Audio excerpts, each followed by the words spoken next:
Hello, in this lecture we are discussing about sets. तो set क्या है? Set is the collection of well-defined objects.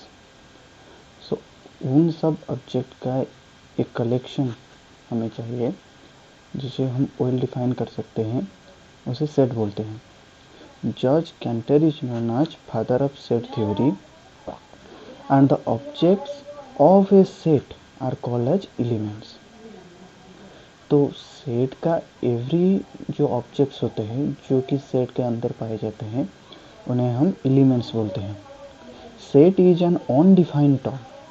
तो जितने भी मैथमेटिक्स में अनडिफाइंड टर्म्स हैं उनके अंदर सेट भी एक अनडिफाइंड टर्म्स है। एग्जाम्पल से समझते हैं, जैसे कि set of English alphabets ABCDEF up to XYZ, these are all of well defined and a collection of same kind of objects. Set of class 10th boys, जैसे कि जो भी हो सकता है, जैसे राम, हरी, श्याम, ऐसे सब। तो ये सब एक ही क्लास के स्टूडेंट्स हैं, तो इनकी कलेक्शन को हम सेट बोल सकते हैं। लेकिन हम कभी भी एक 10th क्लास बॉयज़ के सेट में 8th क्लास बॉयज़ को नहीं ला सकते। ओके, तो the set is the collection of well defined object. इसका मतलब ये है कि जो भी एलिमेंट्स एक सेट के अंदर रहेगा तो वो सब इक्वल लेवल के होने चाहिए। मतलब कि जैसे हम अगर फ्रूट की बात कर रहे हैं तो सारे फ्रूट ही होने चाहिए इस सेट के अंदर। हम फ्रूट के अंदर फ्लावर्स नहीं ले आ सकते।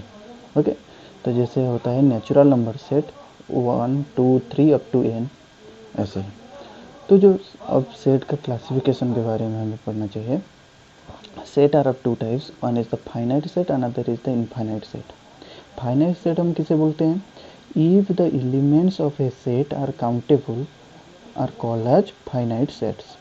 Examples a equal to 1 2 3, b equal to ABC etcetera. तो इसका मतलब क्या है?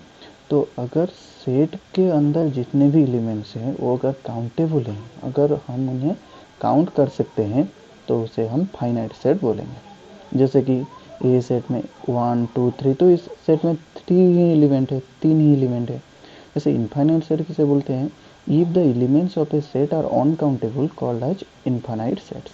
जैसे natural number set 1 2 3 up to n, n star set जिसे हम होल नंबर सेट बोलते हैं 0 1 2 up to n, Z set set of integer 0 plus minus 1 plus minus 2 up to plus minus infinite, ये चलता रहेगा प्लस माइनस इन्फाइनाइट तक। वैसे हम उसके बाद पढ़ेंगे रिप्रेजेंटेशन ऑफ सेट। तो सेट को हम कितने टाइप में रिप्रेजेंट कर सकते हैं? एक है टैबुलर फॉर्म, अनदर है सेट बिल्डर फॉर्म। तो टैबुलर फॉर्म क्या होता है, सेट बिल्डर फॉर्म क्या होता है, उसके बारे में हम बात करेंगे। टैबुलर फॉर्म किसे बोलते हैं? Expressing a set by list of all its elements is called as tabular form. Okay, तो expressing a set by list of all its element is called a tabular form. Example हम देखेंगे, A equal to 1 2 3 4, B equal to ABCD etcetera. तो हम एक ऐसे भी set ले सकते हैं जो कि वीक के 7 बारों का नाम है, 7 डेज का नाम, Sunday Monday Tuesday Wednesday up to Saturday. तो हम इसे कैसे रिप्रेजेंट करते हैं? कर्ली ब्रैकेट में अंदर में कम्मा का यूज करके हम इसे लिख सकते हैं टेबुलर फॉर्म में। वैसे ही सेट बिल्डर फॉर्म हम किसे बोलते हैं? If we define a set by its defining property called a set builder form.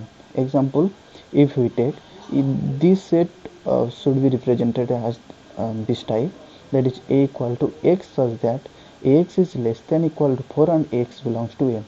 So here n is the natural number set and any and the value of x belongs to the natural number set and less than and equal to 4. So these are 1 2 3 and 4, as natural number begins with 1 and it is less than equal to 4, so it is 4, and less than 4 means 3 2 1 etc.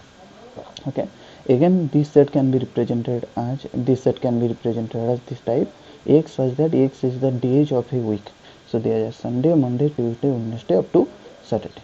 Okay, now we are discussing about empty set और null set. What is empty set, जिसे हम null set भी बोलते हैं.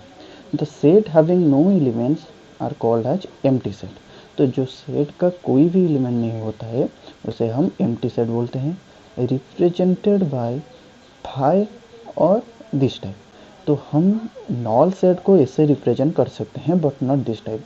ये answer गलत होगा, क्योंकि अगर हम ऐसे लिखते हैं तो इसका मतलब ये है कि इस सेट के अंदर एक एलिमेंट है. ओके, अच्छा एग्जाम्पल हम लेंगे. x such that x is an even prime and x is greater than equal to 2. जैसे कि हमें पता है इवन प्राइम सिर्फ 2 ही है पूरे नंबर सिस्टम में, और हम अगर x greater than equal to 2 लेंगे तो ऐसा कोई भी इवन प्राइम नहीं है.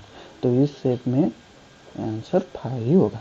ओके, देन हम डिस्कस करेंगे सबसेट एंड पावर सेट के बारे में. तो what is subset and power set, definition पे जाएंगे. Let A and B be sets. We say A is a subset of B or B is a superset of A, and write A is a subset of B और B is a subset of A. तो example से समझते हैं, हमें ज़्यादा clarity आएगी. Okay, तो देखो जैसे कि हम एक नेचुरल नंबर सेट कंसिडर करते हैं जिसके अंदर आता है 1, 2, 3 एंड 4 अप टू n. तो इसे हम कॉम्प्लेक्स नेचुरल नंबर लेते हैं जिसके अंदर आता है 0, 1, 2, 3 अप टू n. तो इतने नेचुरल नंबर सेट का सारे element complex natural number set के अंदर है. तो इसे हम ऐसे बोल सकते हैं that is the N set is a subset of N star set. Okay, तो जो भी सेट का एलिमेंट, सारा एलिमेंट एक दूसरे सेट में आ जाए तो उसे हम उस सेट का सबसेट बोलते हैं. ओके, तो जैसे कि A is a subset of B, तो हम ऐसे भी उसे बोल सकते हैं कि B is a superset of A. So if n is a subset of n star set, then n star set is a superset of n star set. Then set of integers, that is z equal to 0, plus minus 1, plus minus 2 up to plus minus infinite. तो set of rational number similarly है p by q where q is not equal to 0. तो ऐसा सारा combinations जो कि जिसमें q not equal to 0 है, that is fractional number, every fractional number. Okay, तो ये सब सेट भी क्यू के अंदर आते हैं, क्योंकि हम 1 को भी 1 by 1, 2 by 1, 3 by 1, 4 by 1 की तरह लिख सकते हैं. वैसे ही इरेशनल नंबर सेट जिसे हम क्यू प्राइम के बारे में क्यू प्राइम रिप्रेजेंट करते हैं, वो सब होता है √2, √3, पाई एक्सेट्रा. ओके, वैसे हम इरेशनल नंबर सेट बोलते हैं. बाकी रियल नंबर सेट का अगर देखा जाए तो ये सारा सेट रियल नंबर के अंदर आ जाता है, तो हम उन्हें रियल नंबर सेट बोलते हैं. ओके, देन अगर सबसेट के जैसे देखा जाए तो N is a subset of N star and which is a subset of Z set, subset of Q and subset of Q prime, and these sets are subset of real number set. Okay, तो here कुछ note है. A is a subset of B and B is a subset of A, then A equal to B. If यदि कोई set है A जो कि B का एक सबसेट है एंड B एक सेट है जो कि A का एक सबसेट है, तो हम ऐसा बोल सकते हैं कि A और B सेट दोनों का एलिमेंट्स इक्वल होंगे. If A is any set, the collection of all its subset is another set which we call the power set. तो हम पावर सेट किसे बोलेंगे? If A is any set, यदि ये कोई भी एक सेट है एंड हम उसका सबसेट का सारा कलेक्शन लेंगे, तो वो सारा कलेक्शन जो भी होगा तो उसे हम पावर सेट बोलेंगे. जिसे हम डिनोट करते हैं पी ऑफ ए, इसे हम ऐसे बोल सकते हैं पावर सेट ऑफ ए. कुछ नोट्स भी हैं, जैसे अगर ए का कार्डिनलिटी एन हुआ, कार्डिनलिटी मीन्स इफ, जैसे कि हम ऐसा भी रिप्रेजेंट कर सकते हैं, जैसे इधर ए का 1, 2, 3 है एलिमेंट, तो इसका कार्डिनलिटी कितना होगा ना, इसके अंदर कितने एलिमेंट्स हैं 1, 2, 3, सो ए का कार्डिनलिटी 3. तो इससे अगर ए के अंदर n नंबर सब एलिमेंट्स होंगे, दैट इज ए का कार्डिनलिटी n होगा, तो total number of subset equal to 2 to the power n. If A equal to 5, then power set of A equal to 5. Okay, इसे हम रिप्रेजेंट कर सकते हैं. if a equal to a, then power set of a equal to phi a. Okay, so empty set is a subset of any set. empty set is the subset of any set.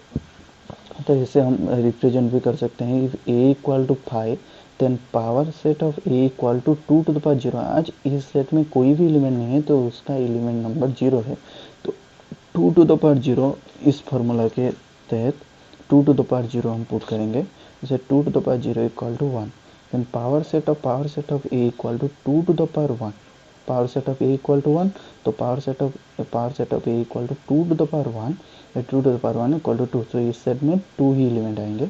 जैसे ही power set of a equal to 2 to the power 4 equal to 4, so ऐसे ही so on. बाकी set का operation जो भी है इसे हम नेक्स्ट चैप्टर में नेक्स्ट वीडियो में कवर अप करेंगे। तब तक बाय। और अगर आपको मेरा ये लेक्चर पसंद आया तो आप मेरे चैनल को सब्सक्राइब कीजिए, इस वीडियो को लाइक कर दीजिए।